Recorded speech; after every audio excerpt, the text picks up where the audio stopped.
comment allez-vous? J'espère que vous allez bien. Alors je suis de retour avec une nouvelle vidéo dans la série donc un ouvrage, un livre, un ouvrage dans le cadre du mois de l'héritage haïtien, donc au mois de mai. Si vous ne me connaissez pas, je m'appelle Immacula Hélène Cyprien. Bienvenue dans mon univers, donc Hélène's Universe.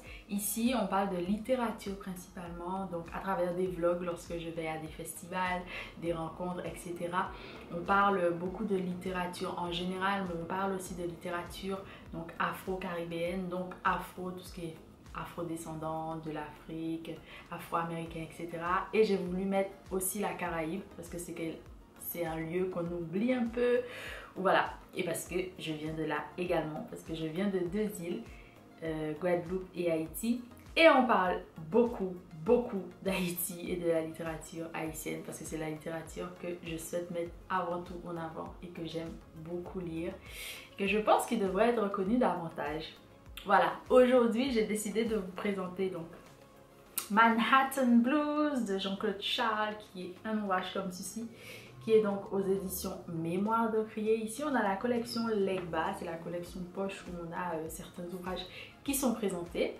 Donc, qui est Jean-Claude Charles? Donc c'est un romancier, un poète et essayiste haïtien. Il est né à Port-au-Prince en 1948 et il est auteur d'une œuvre vraiment très reconnue dans le monde et même en Haïti.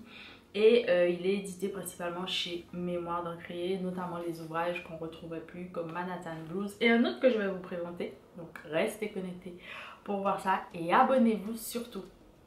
Alors, Manhattan Blues, de quoi parlons-nous? C'est un ouvrage que j'ai commencé, je vous avoue, quand je l'ai commencé, j'étais peut-être pas dans une bonne période. Donc j'ai décidé de le mettre sur pause et de le reprendre plus tard. Je ne l'ai pas encore repris. D'ailleurs, quand je vais le reprendre, je vais recommencer. Mais de quoi ça parle? Alors ici, j'ai pas vraiment de résumé, j'ai plutôt les avis d'autres auteurs, etc. Alors, c'est parti pour ce que dit cet ouvrage. Donc, une nuit de lecture, c'est la nuit peut-être qu'on lit tout à fait et que la force de livre se fait plus visible. Quand les jours passent et qu'on s'éloigne de sa lecture, Manhattan Blues paraît de plus en plus beau. On voudrait être à le relire encore. On le fait lire à un ami. Il dit lui aussi que c'est très beau. Et le livre grandit encore. Il devient de plus en plus beau. C'est pourquoi j'écris aujourd'hui que c'est un livre magnifique. L'histoire d'amour est bouleversante, cachée à l'auteur, d'abord cachée à lui, puis à nous, à tous. Jean-Claude Charles est sans doute un romancier vrai grand. Donc c'est ce que Marguerite Duras dit.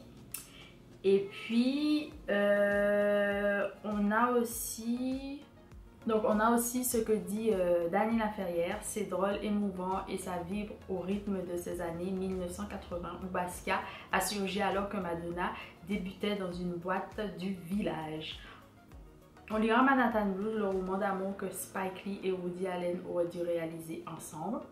Ce que dit Dany Laferrière donc. Et enfin Gaël Faye dit Manhattan Blues est un livre incroyable, teinté d'humour et de philosophie. Le roman n'a pas pris une seule ride. Donc voilà, est-ce que je trouve un résumé? Donc le résumé, Ferdinand est noir et exilé. Il oscille entre Paris et New York. À Manhattan, il loge chez Jenny. Par la suite, il rencontre la belle Fran dans un bar de Greenwich Village. Ferdinand est découragé, Fran est désespérée. Pendant 3 jours, ils vont marcher, courir, parier, déambuler, flâner, s'aimer aux 4 coins de New York, au rythme de l'écriture et de la musique de Jean-Claude Charles, entre le swing et le blues, entre les larmes et le fou rire. Le cœur de Ferdinand balance entre Jenny et Fran. Donc voilà, ça c'est le résumé. Je vais vous lire un extrait. Je vais toujours vous prendre ma page, on va dire, un petit peu fétiche, donc la page 29.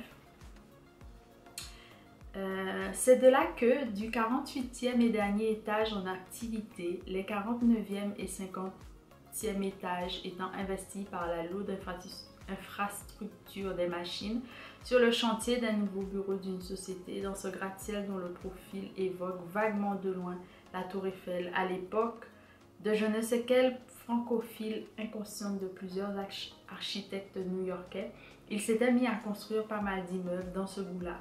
Grande verticalité de verre fumé Ouverture condamnée comme une définitive impossibilité de suicide.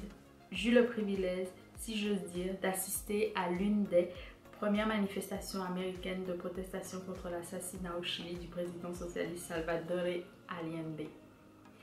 Voilà. Alors, n'hésitez pas à me dire si vous l'avez déjà lu, parce que c'est un classique, je sais que beaucoup de personnes l'ont déjà lu. Moi, j'attendais avec impatience de lire cet ouvrage, je suis contente de le retrouver en ce moment. Et puis, je vous dis à très bientôt pour de nouvelles aventures. N'oubliez pas de vous abonner, de partager, et on se dit à très bientôt. Bisous!